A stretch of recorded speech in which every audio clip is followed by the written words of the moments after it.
Your plus 10, are those two things you like about it, and what else did you see you liked about it? Well, plus 10 is obviously skewed because we didn't shoot the ball near as many times. So when you don't shoot the ball as near as many times, that gives the defense less opportunities to defensive rebounding. Rebounding was about even. I can't really. And if you look at second chance points, I could be wrong on this.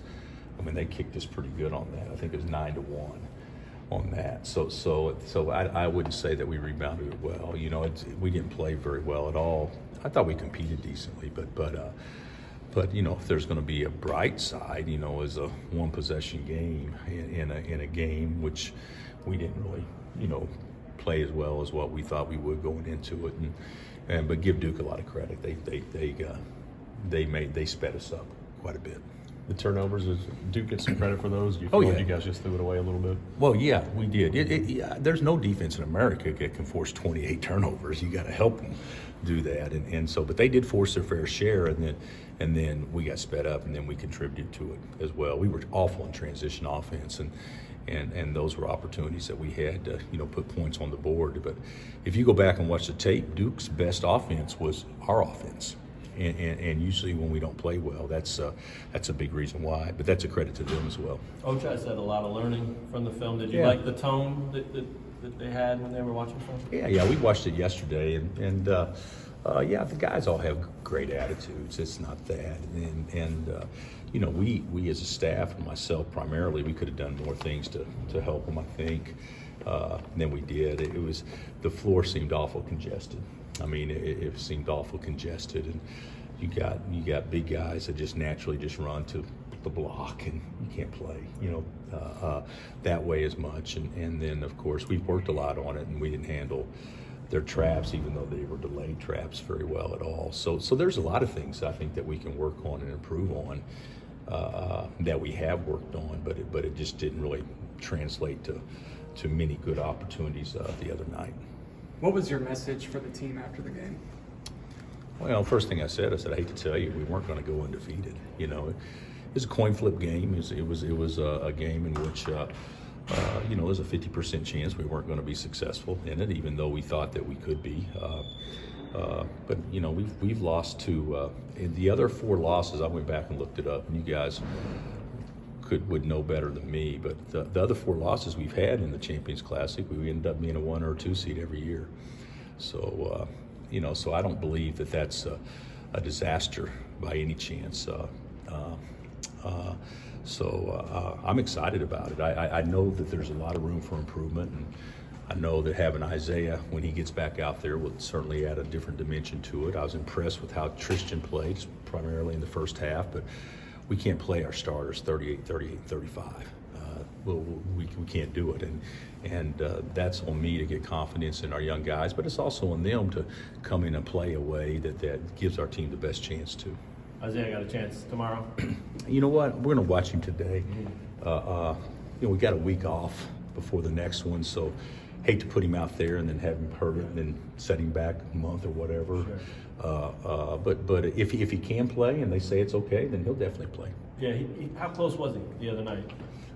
Not in my mind. It wasn't even a consideration. In the training staff's mind and in his mind, they thought that day that he was going to be good enough to play, but he hadn't practiced full speed. Right. So I wasn't going to put him in that situation. UNCG, not a big name, but certainly a 29-win team. Yeah, they're good. They're good. They're good. They did lose their leading scorer from last year, and he was a terrific player. But watching tape, very impressed with Wes's bunch. They switched defenses. We're going to press the whole game to slow people down, and then also look to steal as well. And they're really athletic.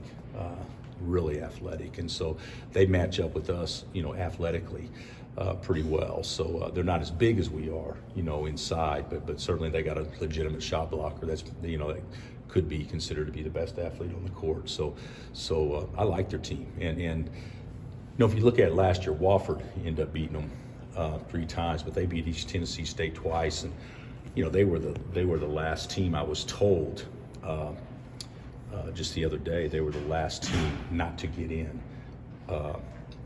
and there was an upset in a conference tournament, or they would have gotten that large bid. So, yeah, that's hard to do from a mid-major league. So they obviously are very capable. Do you seek out the best teams from those mid-major leagues? Unfortunately, we do. Dumb. But that's what we've always done. This is a harder game because if you win the game against Duke, obviously there's some adrenaline. If you don't, there's the loss thereof. But 3 days after the fact is fine. But what people don't, we missed a night's sleep just about. So we didn't get a chance to work out yesterday. All we did was watch tape. So it's a tough game for a one-day prep. But where is Silvio at right now compared to where you thought he would be as a player heading into this year? Yeah, he's thinking, and he needs to get his motor turned up. I mean, there were some, you guys saw, there were some balls the other day playing way below the rim or backboard. Had a uncontested tip in that he went with one hand, and stuff and everything. And he's more than capable. He's just thinking too much, he'll get it. But you look at it, I mean, you can say, make an excuse for having a year off, which I do think that's a legitimate, not an excuse, but a legitimate reason why he's rusty. But also, you complement that with, hadn't had a great last week, and then he's starting to doubt, okay, where am I supposed to be, that kind of stuff. And then the other thing is that he and David are both 5-man playing a different position, and so that doesn't mean that they can't play the 4 and the positions can't be interchangeable. But when you're going to play around Doak, you need to be able to do some things because Doak ain't going to move from very far from the basket. So those are things that he'll get better at. And certainly when he played 2 years ago, our 4-man was Fee or LeGerald. So it's a little bit different than what it is now. Any combination of the big guys that you did like on Tuesday? I actually thought David was by far our best big. I mean, by far. Yeah, I thought he rebounded the ball pretty well and tried to do the right things and everything. But even with Dave, when you're playing 15 foot and in, it still crowds the floor a little bit. So, but yeah, I thought that Dave did fine, and Doak and Silvio didn't have their best games. But that's also not an awful thing. We've lost in this game, 5 times now, and you hate to lose this game because obviously of the hype that surrounds it and the Michigan State or Kentucky or Duke that you get a chance to play. And it obviously means a lot, but I seem to said before the game that what happens in this game isn't going to have anything to do with what happens in March. But you would rather, it could be better for us, remains to be seen if it is, that we actually find out some real things about us through a loss that sometimes is camouflaged, that still exists through winning. So since I'm a Tony Robbins half glass full guy, I'm looking at it as a positive that we're going to figure these things out, and the guys will figure them out as well. What were your impressions of the freshmen? I thought Tristan did really well first half, and didn't get a chance to do a lot. But I disappointed is not the right word. It was just a big atmosphere for them.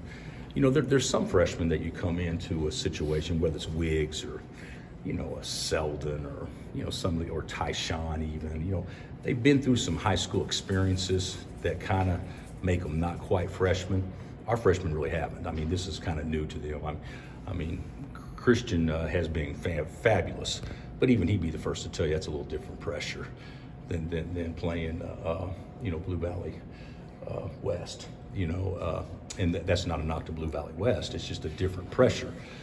As certainly, and I think that those guys will be the first to tell you because they haven't been in moments like that. You're not McDonald's All-Americans. You're hanging out and playing in things where NBA people and Durant's sitting there on the front row and other things are going on. They'll get used to that and learn from it. What's the biggest thing you want to see from Devon after the other night? Run a team. Yeah, run a team. I thought that was a game. We said this before, and this is not a knock on Devon because I think he's terrific. But that's a game before that Frank and Devontae loved to be a part of. You know, it's a one possession game, last 2 minutes, you know, we're just going to get a stop, you know, that type of situation. And we'll grow into that, but it's still a little new to him, maybe having that responsibility. But in order for us to be a really good team, you know, he's got to be that, because he's the one guy that can do it. And I believe he will. One more, guys. You mentioned any thoughts on what Devontae's doing in the NBA right now? Well, one of us had a good night on Tuesday night. You know, I think he got, what did he get, 35? Something like that. Yeah. So 10 of 21 from the field, made 6 threes, something like that. So he's killing it. You know, it just goes to show you, though, and we all love Devontae, but he got in a good situation. And other guys that don't get in that good situation, that have comparable talent, it's a hard road. I mean, there's just no guarantees out there unless you're definitely a first rounder or a lottery pick. And so, yeah, I'm happy for him. But, you know, whatever comes his way positive, he certainly deserves all of it. So hopefully we can get Frank. You know, Frank's on a roster now that, you know, you got to beat out George Hill in order to be the second guard. And you know, that's hard to do, an NBA world champion type guy. So I think he won one with the Spurs. I'm not positive. I thought he did. But you know, they'll get there, but it's not an easy path for anybody. But Devontae's made the most of his. All right, Coach. Thanks.